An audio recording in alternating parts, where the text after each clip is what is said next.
So I'm just gonna jump right in. I think it'd be probably best for everybody to introduce themselves. So starting off with myself, I'm Darian Kelly, host of the Jersey podcast, covering everything from sports business to sports technology. I'm also a contributing writer to the business of college sports as well. Yeah, that's what I focus on. Switch it over, I guess, to you, Jason. Yep. So I'm Jason Robinson, co-founder and CEO of Playbook 5, an AR/VR learning platform that helps athletes improve their confidence in sports intelligence. Prior to this, I also worked at Crossover Intelligence, which is another sports technology company that was acquired in 2019. But I'm excited about this talk, and again, thank you guys for being here. No problem. Close it out. Nate Thompson, co-founder of HTX Sports Tech, consulting, advising agency, investment agency for esports sports tech startups, and then formerly in Cleveland with the Guardians and with the Houston Astros doing ticket operations, researching emerging tech, and project management with the IT groups. And it looks like we got David. David, you on? Yes, I finally figured out. David Gibson, founder CEO of SportsMarkit, sports tech company based in Washington, D.C. Perfect. So I'm gonna just jump right in, guys, to the questions. Thank you all for joining. So the first question, what does Black is Tech, mean to you all, and why is it important, or what is the significance of it? Nate, you want to go first? Yeah, I'll kick that one off. Why is it important? Working with the Astros, working with the Guardians, formerly the Cleveland Indians, there were 10 Black people maybe that worked in the front office out of 200, 250 people. So being in a space where we're kind of figuring out and creating what's next and kind of creating what the product is on the field, what the fan experience is, how that data is ingested, the types of opportunities that are created for people that look like us that are on the field to have some influence in the front office or on the back end and to be the creators and developers and organizers of that. That's very necessary. Absolutely. I'll go. Yeah, so I just Black in tech in general, man. When we talk about technology, I don't know if we get to where we're at today without the innovations of so many Black people: Mark Dean, James West, Garrett A. Morgan, some names that just off the top. So I don't know if we really have technology without Black people. So for me, it's very simple. When I hear it, it's like, duh, we are the root of innovation and the root of all technology. So it's pretty obvious for me on that one.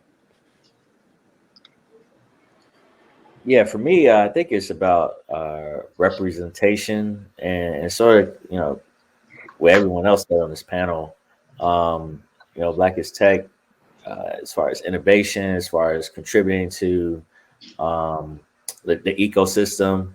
And so when you put people together that are innovative with the resources, then, some magic can happen. So encouraging more people to be exposed to technology, encouraging them to be exposed to STEM at an early age so that as they get older, they can learn how to innovate in the different ways to do that. And I think that's what Black Tech is about. Absolutely. I think we had someone else jump in as well.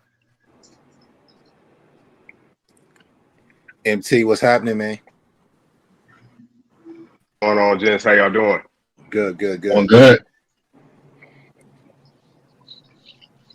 So we were just doing a quick introduction, MT, and then Darian, if you kind of want to give him that first question prompt too. But before did he hop out? He's gone now? Mm-hmm. All right. Well, let's move it on. Yeah, absolutely. Yeah. So with the next question, why should somebody be interested, in sports, or in a sense, interested in the sports as well as technology, in a sense, given this is a conversation about sports technology, why should somebody be interested in those two specific fields combined? I mean, I'll start there. I think that just generally speaking, man, sports is probably one of the more lagging sectors as it relates to technology and implementation. So I just think there's a lot of opportunity from a business perspective, from entrepreneurs creating tools, investors being able to actually be like a part of that rush, if you will. It doesn't have a fancy name yet, like the Green Rush did in cannabis, but I'm sure there'll be one eventually with the money being poured into it. I think that's important, but I also think specifically for Black people, so many of our kids and people in our community play sports. Like it's a part of what we do. And I know people like to think about it as, oh, well, we're trying to get to the next level and we want to get to the league and all. I don't think it's all that. I mean, it is some of that, but we love sports. We are communal people. We enjoy movement. That's just who we are as melanated beings. And if that's going to be the case, and technology is going to be impacting this hobby and this culture that we're so involved in, we need to have some type of interest in it, and it would make sense to do so, in my opinion.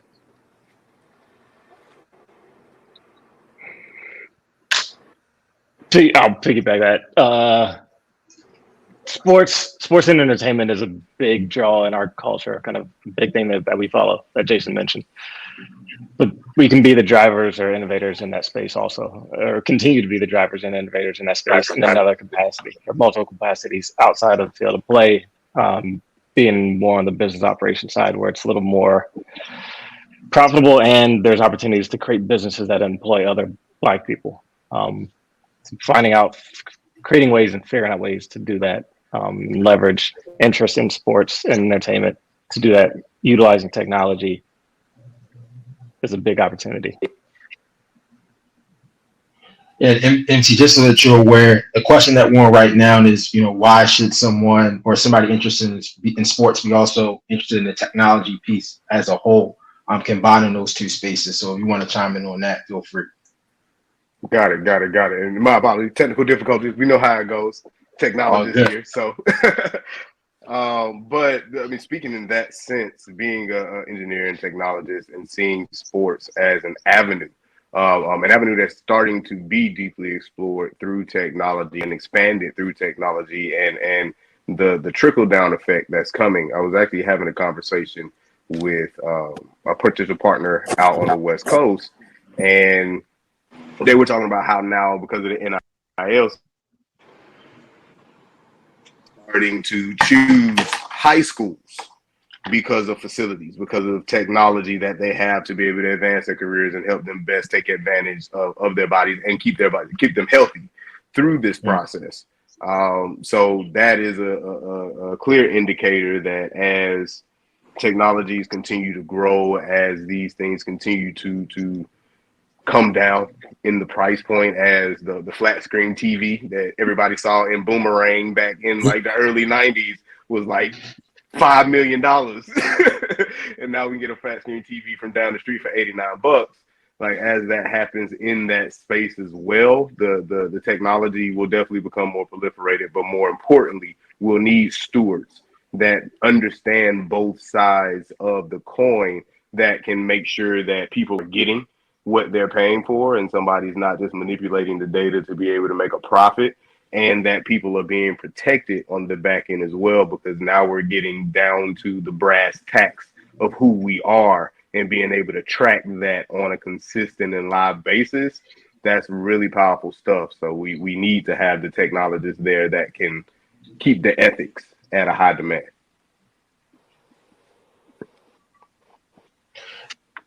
And also, too, I think it's also good to put in perspective as far as, given that everyone has a different, a different platform within this, on this panel that has a different platform within sports technology.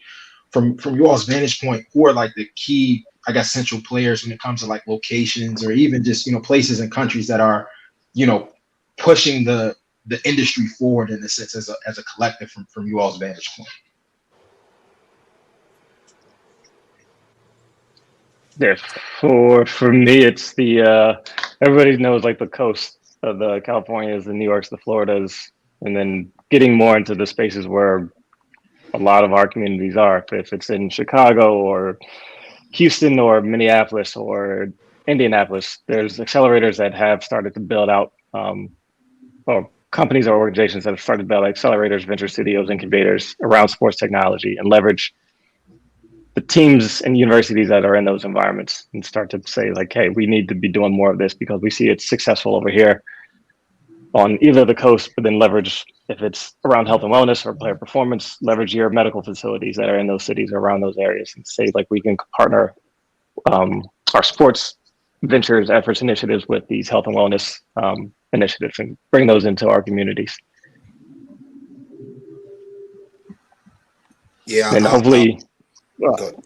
No, you got it, Nate. Go I ahead. was going to say, hopefully that expands or continues to expand. So like as we get more access to it, that expands globally. Recently having conversations with different groups in Hong Kong, Tel Aviv, and Cape Town. They want to develop like the Sports Tech Africa component, and there's a ton of opportunity, not just in the U.S. but also internationally. Yeah, I was going to add to that, Nate. So traditionally, I've seen like a lot of it, like Nate mentioned, on the coast, and typically that's LA, New York, a lot of the place where the capital is up until now, because sports technology wasn't the largest industry. So where people had the most money and most opportunities to invest, you saw these industries taking place. Now it's starting to see like, and Nate, you know more about this than me, but like you're starting to see these silos around the country of like sports tech hubs, right? Like Florida is jumping up, Texas, Houston for sure. St. Louis, they've had an accelerator and had a program, Minneapolis as well. You're starting to see these different hubs show up, and I'm excited about that because as those hubs grow, they'll become closer and get closer to our communities and really get closer to the athletes. I know all the athletes don't come from New York or Los Angeles, right? A lot of them are coming from rural Texas. A lot of them are coming from different parts of the South, whether it be Georgia, Florida, Alabama, Mississippi, or the DMV where David is at. So I'm starting to see like a little bit more expansion there. And it's a lot of, to Nate's point, it's a lot of opportunity to create those locations for sports technology because it's such a young industry and growing so fast. Yeah, and then from an international perspective, man, you see things popping up definitely in Europe. So Germany, Italy, one of our biggest competitors, and probably going to be a something that we have to consider once we decide to go into that part of the world is out of Italy. And that's the type of stuff that you wouldn't think about, is that these countries have access to that type of technology, those type of resources, and those type of people that are innovative on that front. And they're thinking about it from a completely different sports perspective than we necessarily do here in the States. We're focusing on the revenue generating sports, the basketballs, the footballs. Their revenue generating sports are track and football to them, or soccer, or whatever we want to call it. Like, that's a completely different mindset. That's a completely different drive, but they still have access to those world-class, high-caliber athletes that they can get this testing from, that they can get this data from. So the fact that we have such a large scale of those, and a lot of their athletes do come to our shores to be able to boost their name and either revive their career, we need to make sure that we're taking advantage of this melting pot, the literal melting pot that they talked about as a founding nation that we've created in the sports industry. Like, we should be able to take advantage of that and make sure that not only our technology is being used, but then our point of view. Because that's something that we've talked about in data for a while, is that it has a point of view. Whoever's building it, they build that point of view into it. So making sure that our community is there to build into that point of view, especially from an athletic standpoint, since we have a capture on so many and are starting to branch out now into some of the periphery sports that we work really in and making those revenue generating sports. We need to make sure that we're servicing the community that's bringing in the revenue. Seriously.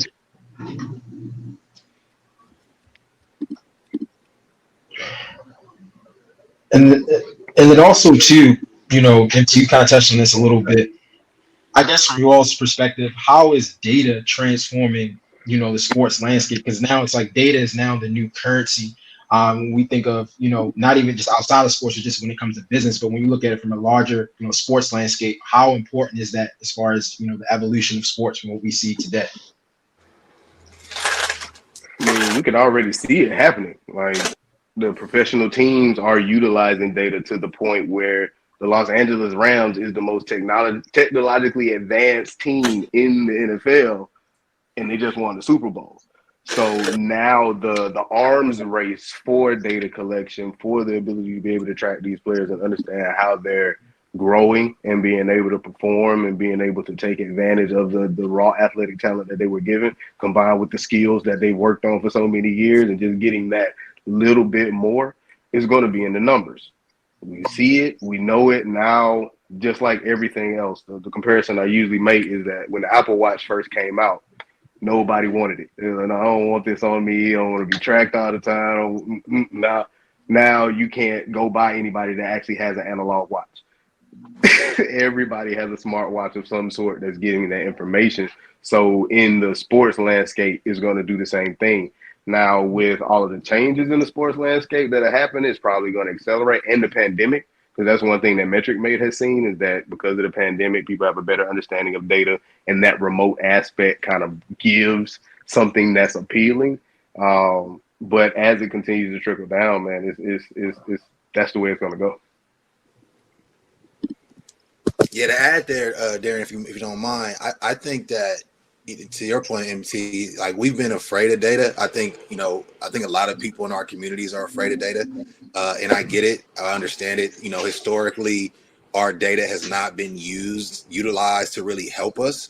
But I also think that as the world embraces this technology, connectivity, if you will, we're not going to get away from it. So now we have to think creatively how we can use this data to improve our own lives, right? Like what MT is doing with Metric Mate. For us at Playbook 5, we teach learning curriculums for athletes, and one of the things we're trying to get athletes to get on board with is being able to leverage their learning data to help recruiters understand what they know and increase their chances for advancement, right? So like, that's a part right there where we have to kind of overcome this fear of data, because there are opportunities where we can leverage our data and showcase our talents in a more authentic way, especially as this data has become more intimate and personalized. We can really show up in places that we may not have physically be able to show up by allowing them to see who we are through our data, if you will. Yeah, on the data front, I think it's also kind of generational. We talk about data. We may have some coaches or people in leadership positions who didn't grow up using a whole lot of data and technology. So I think it's also just like people being comfortable with this information, and that they can actually leverage it to reach their business goals or their performance goals, winning, whatever it is that they're looking to achieve. But I think people just being more comfortable with technology, being more comfortable with data, where it's coming from. Is this garbage in, garbage out? Is this real, information? Do they have to manage it? Is it easy to access? Is it easy to collect? Easy to analyze? So I think when we think about analytics, making sure that it is easy to use, good user experience, and easy to manage, because they may be accepting of the information, but how much work do they have to put into collecting and managing it? And I think that's a piece that could be missing, or needs to be built out more for it to be more widely accepted in an industry like sports. And for someone that's on this call that, is ultimately looking to transition into the sports tech space, what are some of the opportunities out there from a professional standpoint for people that are looking to transition into sports tech, and how can they also capitalize on, the emerging markets? How can the community capitalize on the emerging, instances of sports technology as we know it? Well, I think we talked about analytics. Oh, go ahead. You got it. No, you got it. You got it. Do it. Oh, there's a number of ways. There's a lot of transferable skills. Like if you're, let's say just even on the business side of anything, there's a whole lot of business happening in sports. So, if it's marketing, if it's accounting, finance, brand building, that's another big space that's needed at the professional level, at the college level, or even just, if you're a vendor to sports industry. So I think looking at those business transferable skills, that looking at, from a technology standpoint, analytics, if you're a coder, software developer, or if you just understand how to utilize data. Every sports team, pro team, college team needs it. There's still some college programs that don't have analytics. That there's probably some pro teams that don't have a full built out analytics staff, let alone for performance or business. So, I mean, I'd start there. Anything kind of STEM related or business related background, any sports program could use that. Go ahead, MT. You got it. Oh no, I was literally going to echo the same thing. Like there's programs, there's opportunities, even in some of the larger programs. And if you present the right motive, or you have something that you're working on that's in that adjacency and they're in your area, then they'll let you learn. They'll let you come in and grow. I mean, that's how we took advantage of opportunities before the platform was built out to better understand what was going on. We just went in and said, hey, this is what we're working on. It's not really, you're not a competitor, you're a potential customer. Let us just sit in and see what you all are doing. Understand your workout. See how you're actually trying to progress these athletes and get a better understanding on how it's going over time. So if that's where you want to go, it's because it is a burgeoning market, because it is so new, because the clients are learning, the customers are learning about what's happening in this sports data space, they're willing to share. They're willing to have another set of eyes, as long as it's not like, probably not Ohio State or like a Michigan or something like that. But a Central Michigan probably wouldn't be that bad. You know, Georgia State, if you're in Georgia, would probably have an opportunity for you to come in, especially if it's not, they're not paying for it and you're doing something in that space. So you actually have a real interest and you have maybe some opinion to share that they might not get. They probably won't take it, but at least they heard it, you know, and that they'll take in the long run. So lots of opportunities. You just have to go out and get it. And also too, with one of the questions. Go ahead. No, I guess I was going to try to quickly add without echoing her too much. There's a ton of opportunities in kind of finding your areas of interest, whether, like David said, it's marketing, finance, accounting, creative, coding. You can do that with the professional teams, you can do it with the universities, you can work with other startups and kind of fill the gaps of what they need for, like, this person or people or team of people are experts at building the product they're building. They also need help filling in those gaps and finding resources that can help supplement that. So finding opportunities to do it that way is another avenue to go. And also too, with when you think about the new NIL structure, name, image, and likeness structure for college athletes, how do you see technology trickling down to make high school athletics more competitive? Or I guess in a sense, how is technology impacting, you know, athletics at that particular level when you think of the current state of NIL? 150%. It is.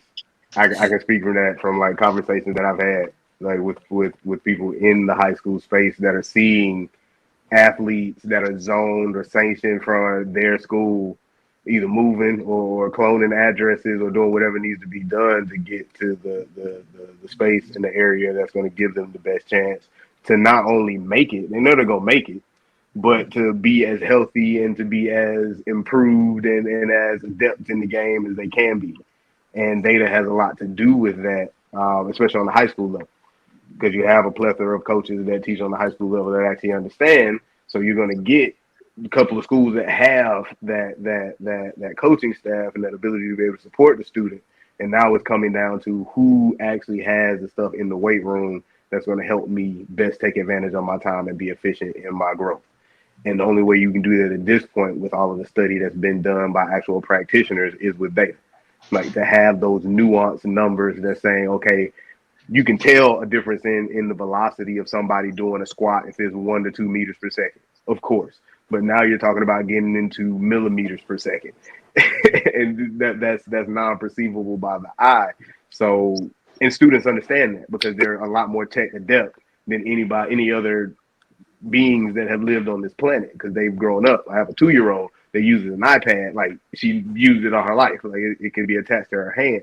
So to have these students going into high school, they know, they understand, they see that, especially if they've been taught that on another level.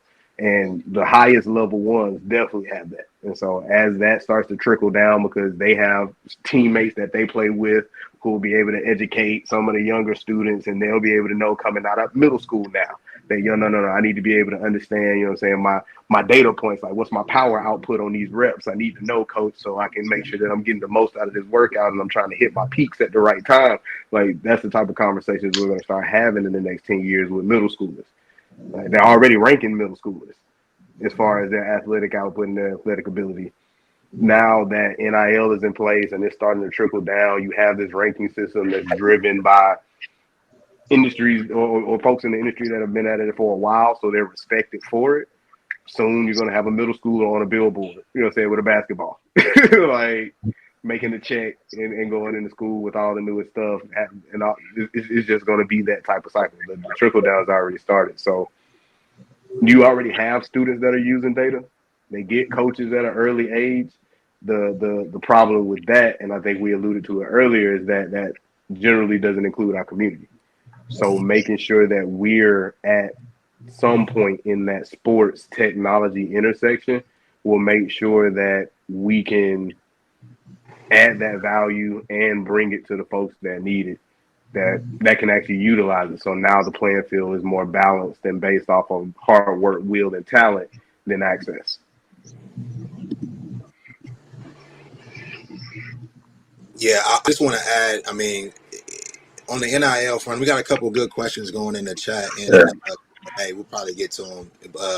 But on the NIL front, I think that the interesting thing about the NIL stuff is it's a brand new industry. And when you have an industry with no norms and no framework, you need more data points to get confidence for your decision making, right? Yeah. So as we talk, like MT's talking about, what school am I taking my kid to? Well, what is their technology score, right? We used to talk about all these other scores. Well, what is their sports technology score? That could be a real thing we get in the next 3 to 5 years with so much more mobility related to sports. I'm in California.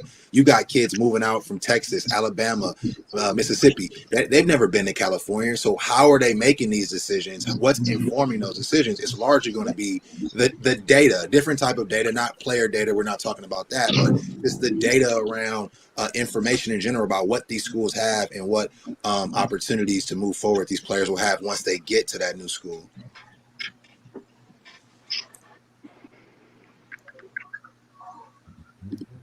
Is there anybody else who wanted to chime in on that? I guess I can jump in with a little bit for just I guess outside of the field of play on the NIL side, in addition to what Jason and MT just mentioned, more the promotion and development of marketplaces and kind of creating these opportunities for these communities and kids to start making money off of what they're producing on the field, but also building out brands for themselves and being able to develop spaces and environments and ecosystems where they can leverage that notoriety, recognition, and performance, and kind of package that to promote themselves.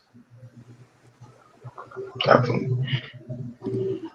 And I wanted to. I didn't know if you had anything to add, David, before I move on to the next question, but I wanted to get to this question that was in the chat. As far as, I guess, from you all's vantage point, like how do we interest Black women into be more getting into more interested into sports tech? I believe is needed, first and foremost, because just me on the, with having my podcast, I find it sometimes difficult, not difficult. I'm not saying that there aren't Black women in tech that are available, but it's not as, it's not as marketed or it's not as seen as much as it is for maybe men. I see a lot of men that are involved in sports tech, but not a lot of representation from women, especially Black women. So I guess what can we do, or how can we create more opportunities to be more intentional, to be more inclusive for Black women in sports tech?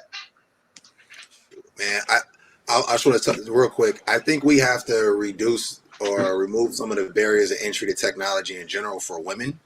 That's just off the rip. And then Black women are a part of that as well. But even to take this a little bit further, we need to support our Black entrepreneurs and Black companies that are more likely to hire Black women. So we talk about technology. The white men aren't hiring white women, let alone Black women.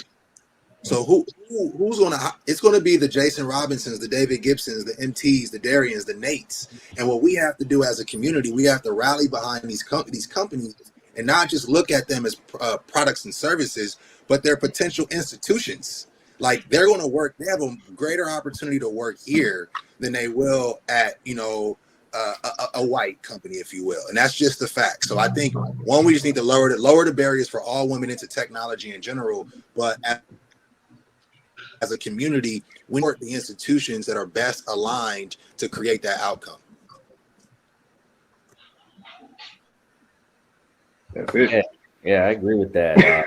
Increasing opportunities for internships, or maybe even corporate projects between companies that are on the consultant side or just with pro teams. I think just sharing of opportunities in general that are out there in the sports industry. But again, it's kind of like going back to I was talking about transferable skills that a young lady may have, that she's been working at XYZ company. Now she could bring that in-house at a black owned led sports tech company. And I think that's like the perfect scenario really to kind of break into sports tech, is to go and collaborate or subcontract or work with directly with these black owned, black led sports tech startups.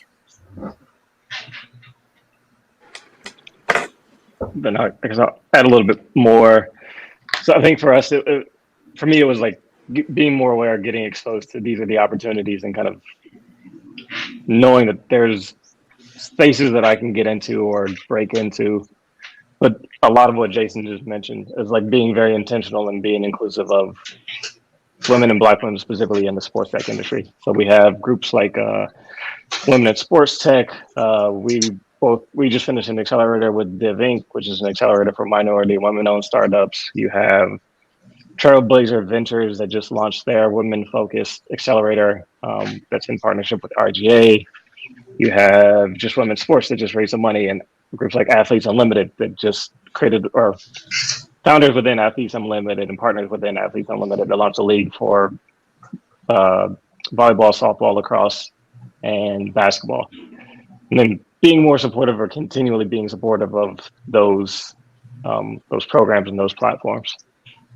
Yeah, and I'll tack on a little as well, man, because I mean what everybody said was 100%, and I feel like the best way, in my opinion, is exactly what Jason was talking about: getting these opportunities, looking for these Black sports tech companies, finding some mentorship, somewhere in the company that can keep you plugged in, because even if that's a company that you might not necessarily want to work for, you can at least get some knowledge by having that connection, and then they can plug you into other companies, because the community is small, especially right now. And then as it continues to grow, there'll be more inclusivity and everybody will come together. But as of right now, this community is small and we're connecting. And you never know who you might connect with, because you might be more agile than the CEO of the sports tech company that you talk to every other month, when you need some advice. But you might go to an event, meet somebody else, and now you can make a connection, say, hey, y'all two might actually need to talk. And though that's really, as people say, no overnight success, really overnight, it takes like 10 years. That 10 years is building that network of connections and people that you have touched in the specific industry that you want to go into, that can speak your name in rooms that you're not in, that can talk about what you're doing and how you're trying to progress, and your intelligence and your vigor and all of these other attributes that we must show to be able to be pushed to the front. They'll be able to talk about that. And you never know what fire that will spark. I know I wouldn't be here if it wasn't for those flames that I put in other people that they decided to pass on. So build that repertoire or build that community. And at this point, we're definitely excited and accepting to be able to bring more women into it. I know for sure my company would love to have a female presence. Because though this device was invented and this platform was put together by 3 guys, we definitely see women being a use case and wanting to know this data and wanting to have an understanding of this data just from our market research. that's the way that it is. So reach out, jump in, take the initiative. You have contacts, you have resources, but continue to come to events and participate in events like this. And that's where you'll meet somebody that is on the level that you want to be on and that you can connect with directly, so that you can start building that network of people that can speak your name where you're not. Absolutely. And I know that we're coming up on time, so I'll end it with this question. I guess for you all, like, where do you see, or I guess what will the impact be, years to come? I know that we're talking about the things that we're doing now, and we talked about how things are evolving, but from a sports tech standpoint, like, what do you see the impact being, maybe 5 years from now on Black professionals, as well as the wider community when we think of, the term sports tech? Yeah, I mean, it's the opportunity. It makes me smile because I don't even know what it looks like, right? You think about an industry where 60% of NCAA basketball and football players are Black, 70% of NBA players, 80% of NFL players. Those are the sports we care about here, at least in the United States. That's where our money flows to. So you think about an industry now that you have $5 billion invested in 2021 alone in sports technology, and you have these major parts of that are Black athletes. Like, when we talk about building out the best hospitals, we go to the best institutions. We don't want doctors that just studied in high school, and went through a chemistry class or a biology class. We want the best doctors, right? It's the same thing with sports and sports technology, and that doesn't stop at technology. It should be in leadership as well. So I just think when we can embrace this intersection, this unique intersection, right? STEM is something we need in our communities. We know that, but we know also that these kids love sports. So if we can start to use sports as that carrot to kind of cross that chasm, and you look at the numbers I mentioned, I mean, this could be an opportunity for us to build out a true like us. Like, no one knows sports more than we know sports, because no one's had to rely on sports more than we've had to rely on sports for advancement in America. So it's exciting to think. I don't even know what it looks like because I've never seen it. I need like an AI art board to just show me something, because I don't know, man. We'll see.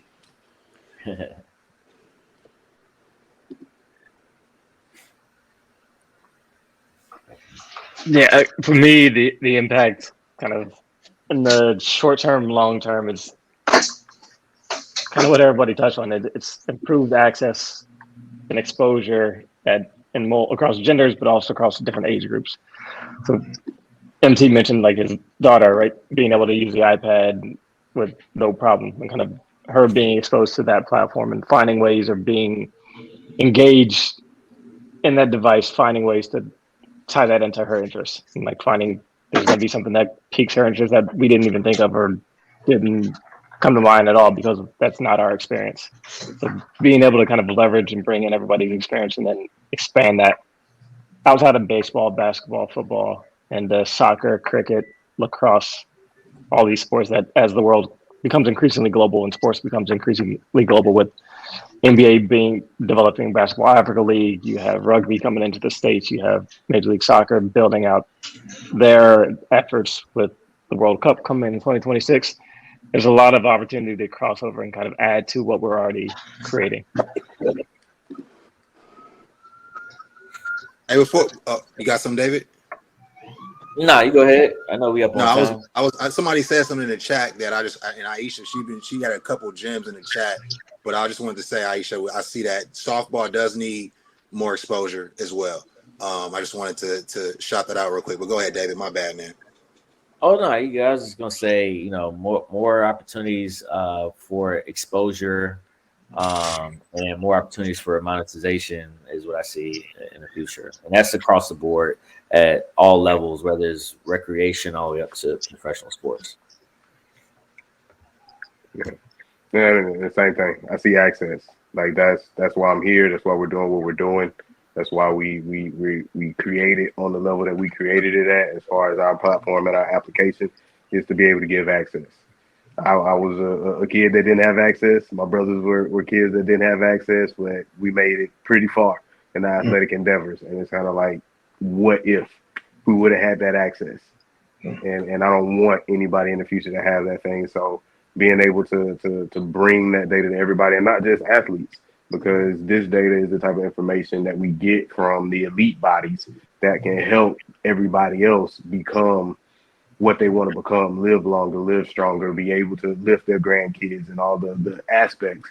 And as we get more data and get more efficient at being able to analyze it and pull good, reasonable conclusions from it, then people will be able to get more efficient in their workouts. They'll be able to get more efficient in their progress. And eventually it'll just be a way of life. And it'll just be something that they do. And it's a part of just being alive, is that you take this 15 minutes to do this workout, or you plan out your nutrition this way, because it's so easily accessible, as we talked about earlier, which is a huge thing. Making it easily accessible, making it easy to understand.